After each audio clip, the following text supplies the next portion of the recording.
November 20 Sierra, welcome to Beccles. Would you like to backtrack when you're able to do so? I've never been here before. I've been to some. Yeah. There's loads more airfields I'd like to go to. I haven't been to yet, but I've Yeah. been up to Scotland and back, and I've been to a few interesting airfields, and Yeah. it's just very rare to find airfields where you really feel that buzz of it's actually there are people, there's a community. Yeah. Whatever the weather's doing, it's howling gale out there today, but still with people buzzing around and coming and going and stuff happening, and and that's a wonderful thing to have. Yeah, you often find some of the airfields, as no disrespect to them, but they haven't maybe put the investment in. They maybe haven't got a cafe or restaurant there. Some of them are just clubs, if that makes sense. Yeah. But and of course, with this airfield, it's a training airfield as well, because obviously we've got 5 different training schools here as well. So it is, 5? Yes. We've got 5 training schools? Yes, you've got the UK parachuting. Right. So they have a training school as well. We've got our own one, which is the helicopter school, and obviously we've got the fixed wing school as well. Right. Then Pat, who you met, obviously, he has the gyrocopters and microlights. Yes. So that's. I learned about gyrocopters today. Oh, did you? He told you about them, did he? Fixed wing GA, helicopter, microlight, and gyro. Gyro. Okay. So microlight and gyro will organise from here. And so here's some pictures here of what we do. So here's gyro, there's flex wing microlight, fixed wing microlight, and one I'm printing now is based on this aircraft here, which is a Shark. Oh yeah, I've heard about the Shark. So Didn't one of those just go around the world with that youngster? yeah. What's her name? The Belgian girl. That was Zoe Rutherford That's right. and Mac Rutherford, her brother. They both did it. They both separately. did it within one day of each other. So Amazing. This aircraft, this is a demonstrator aircraft that's the first one in the UK. Oh wow. So we will have the first one that's going to be to a UK flying school. Okay. The very first When one. are you expecting that? It's here already now. Okay. In Little Snoring, which is where the agent is and that one is. That's a lovely name, Little Snoring. Little Snoring, yeah. And What class is it? What class of aircraft is it? it's classed as a microlight. The new designation is LSM, Light Sport Microlight. Light Sport Microlight. Yeah, that's new. Yeah. That's new to me. Yeah, so it was microlight, anything up to 450 kg, Yeah. 472.5 with a parachute. Right. And now that's lifted to 600. So Okay. that's the Shark 600. How exciting! So when are you expecting it to be? We're just waiting for the BMAA now to finally sign it off. So there's our own Mac. Oh yeah.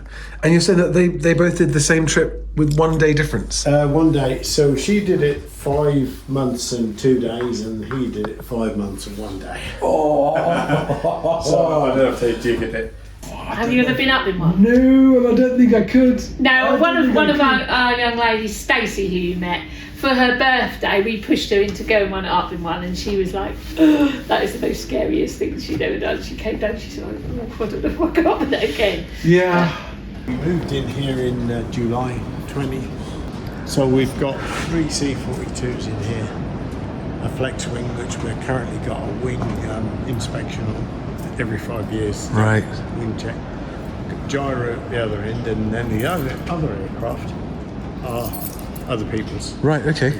And this one is going, and it's going to make the space for the Shark. Ah. Okay. 3 seats. Three? So this is a Charlie, that's an Alpha, and that's a Bravo. Oh, one up So there. we've got one of each. Look at that lift. Isn't that clever? Yeah, so this is an idea that we had and modified. Oh, you modified a car ramp. It's a car ramp, taken the arms out here, made a modified central guide there, made these plates at the back for the wheels, and we can roll it on, just strap it on there for security. Isn't that clever? The gyro is... I'm not sure I could ever get in a gyro. they're fun. I bet they're fun. They're very manoeuvrable. And for anybody who doesn't know, a gyro has a powered rotor up to 200 RPM. After that, it's airflow through the blades that keeps the rotor spinning. So 200 RPM to get off the ground, and then about 340 RPM in flight. Okay. How short can it land? I mean, what's... A few feet.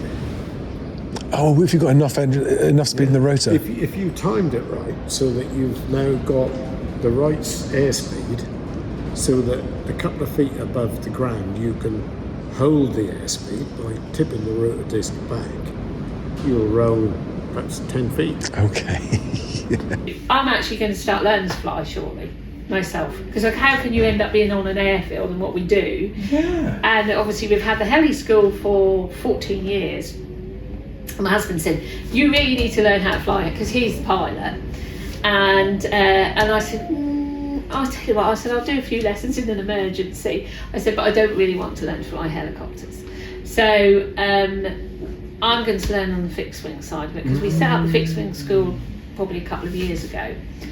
And we've just bought a Diamond DA40. Oh, yeah, lovely. I saw the year. flyer for that in the restaurant. Yes, yeah, we got it last year. It's obviously not a brand new one. That's Where is it? expensive. Well, at the moment it's over at Norwich, because the thing is they like a longer runway. Yeah. Because we've only had the grass come back, really will be this next week. We've been able to do all the training over there. So they use it a little bit as well over there for training as well. And it's coming here properly next week. So one of our instructors, I said to him, do you know what? I said, guess who you've got as your new student? I won't repeat because I was on camera. He was like, you'll have to do as you're told up there. He said, because I tell you what to do down here. Well, Pat, thank you very much for the tour of your hangar. If people want to come and find you, they just find the website, Anglia Aviation. Yeah. I'll put a link in a minute below anyway. Yeah, there we are.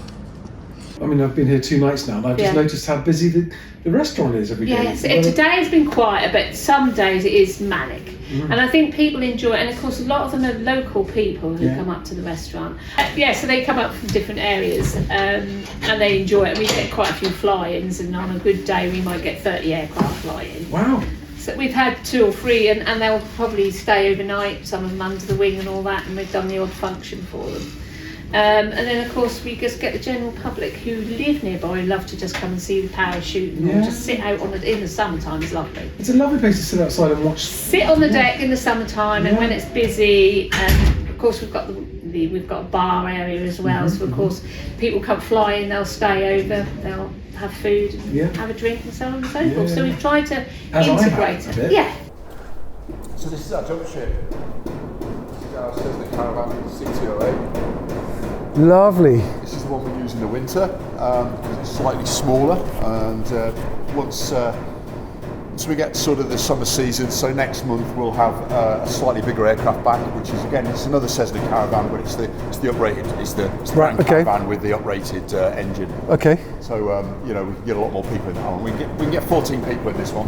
14. Yeah, 14 passengers and the pilot. There's no benches in this one. It's very basic. So we just get in, sit down, 3 abreast, and then it's got your typical parador, sliding door, which goes open at 13,000 feet, ready for everybody to exit. We've got our red and green light at the back for operating, as you see top right there.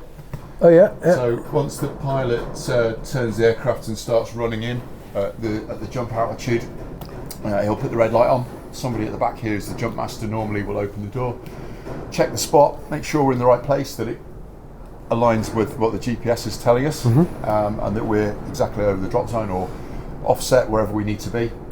And then the pilot will put the green light on as soon as we're in the right location to start exiting, and then people start exiting the aircraft.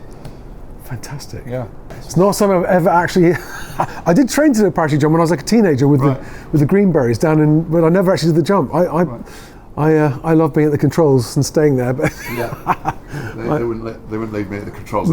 They're bigger than you think up close, aren't they? The caravans. Yeah, I suppose, especially when you've got it indoors like this, it looks especially big. Yeah, that's right.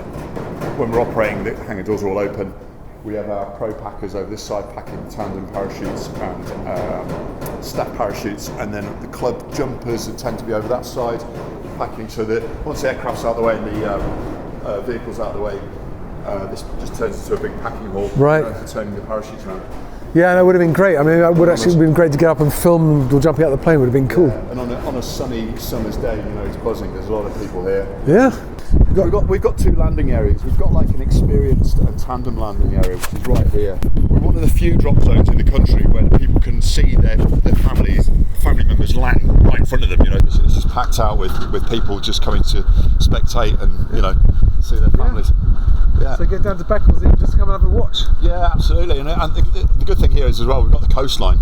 So literally as soon as you get airborne, you've got those views of the coast. On a sunny day, you can see the whole of the North Norfolk coastline, and looking south, you can see all the way down as far as the Ipswich estuary, pretty much. Wow. So it's a great view from up there. Fantastic. Yeah, we're quite lucky. This is where everyone sort of congregates and gets ready, and Yeah, exactly. little coffee shop. Coffee shop back there. We've got our reception area where people come and check in. Yeah. Get ready. We give them all the final details that they need. Thank you very much, Mark. Thanks for the tour. You're welcome. There are a lot of very good pilots and not very good business people. Yes. And and running any business is hard. Aviation is an especially difficult business to run. There's not a lot. You've got to really love general aviation because there's not a lot of money to be made out of it at all. And it's tough going. I mean, we took it over 5 years ago, and when we took over, there was literally one hangar here and a small office which they worked out of. And for us, COVID, when nobody was allowed to do anything, we were allowed to have people here as long as they're working outside, and that's when we done a load of building work. Right. So we managed to put up hangars, new cafe and restaurant, accommodation. So we did a lot of that through COVID. And of course, so when we reopened, it gave us a chance to get a head start. Well, that was when I first heard of you, Yeah. because I saw you did that wonderful interview with John Hunt, the flying reporter, on his channel. It's been because of that video that I'm here. Yeah. Well, he's a nice guy, John. He's a lovely guy. Yeah. I've never actually met him. We Yeah. communicated a bit via Yeah. message, but never actually Yeah. met. I hope to catch him one day somewhere. But thanks to that video, that's why I'm here in the first place, because there are very few airfields that have got accommodation of any kind. Well, he Very, stayed very few. over and used the car, and he was here for one night. But he literally, and he's very, very easy to talk to, very relaxed, and he's got a good sense of humour. All right, so Beccles control room. Beccles control room. We are in control. That's why I'm not going anywhere today. 20 knots gusting 25 directly across the runway. So you got, how many cabins have you got here? We've got Mustang Marmite and the Hangar, and then we've got the Jack's View. The Jack's View, you might get people who are training, or that's a very more basic one. But at the moment we're working on it. So at the moment with the main ones, which get used. I mean, we've got them. People book them, not people who are pilots who are flying in. For the summer season, they're pretty well booked up. Wow. Because you'll get people who enjoy aviation or there's festivals or something else that's going on, and then they will think, well, it'd be quite nice to be on an airfield. Yeah. And then they'll book the accommodations as well. So would you recommend that pilots always check availability before they book? Yes. Don't just turn up and hope. No, they do need to. Well, we are strict PPR anyhow, Right. simply because obviously we have the parachuting as well. So people have to phone up or they have to book online. So generally people, if they want the accommodations, they know they need to ring up, and then they'll check whether the accommodation is available. But of course we do get quite a few, and then they'll come in and they'll use one of the cars to travel the area, because obviously there is some nice parts of Norfolk and Suffolk which people do enjoy, and we're so very near the coast.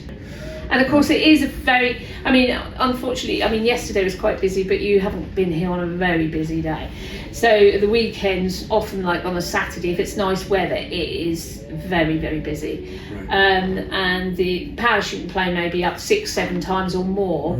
And people who are flying in, we usually advise them that that's why they have to PPR, and then you have to contact the control room 10 miles out, because obviously if they've got jumpers in the air, it's just obviously. Yeah. Absolutely. Is there anything else you want to finish off with that you'd like people to know about Beccles? Like what do's, don'ts? Please don't do this, or make sure you do that. Well, I tell you who might be a good one to.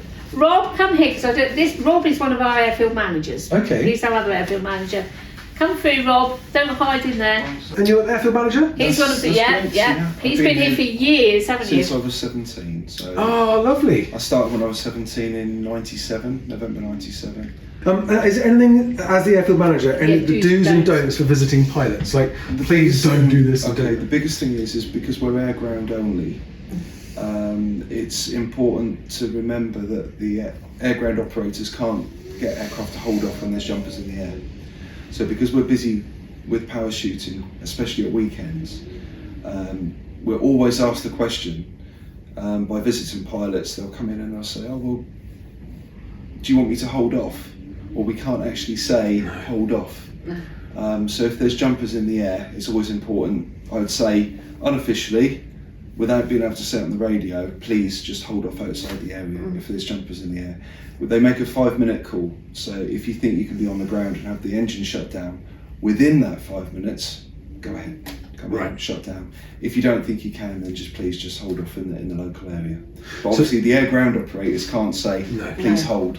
So the jump plane gives a 5-minute warning before canopies are in the air. That's it, correct. So if you can get down before that 5 minutes is up, otherwise wait until. That's it. Just. And how long is it? I mean, what's normally? It's normally how long? up to a maximum of about 10 minutes. From the moment that they do the 5-minute call and their jumpers in the air. Yeah.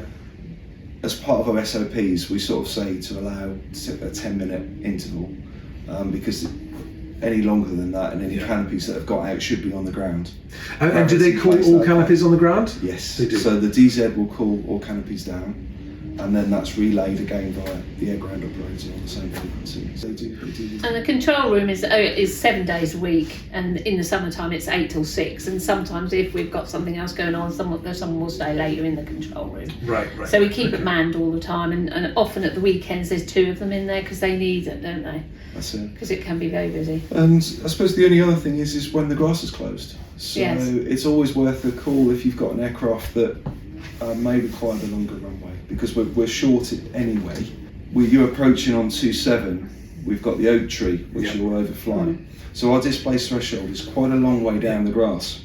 So you lose a lot of runway because of that tree. And conversely with that, when you approach onto 09 and touch down that side, you get a longer LDA. Yeah. So obviously your LDA is a lot longer coming on to 09 than it is for 27. So bear that in mind if you've got an aircraft that needs a slightly longer runway. Yeah. I noticed that when I came in over the oak tree, and I the displaced threshold, I was very conscious of that. But actually ended up floating quite a long way. Yes. So I had a bit too much airspeed, I think. It's a bit slow.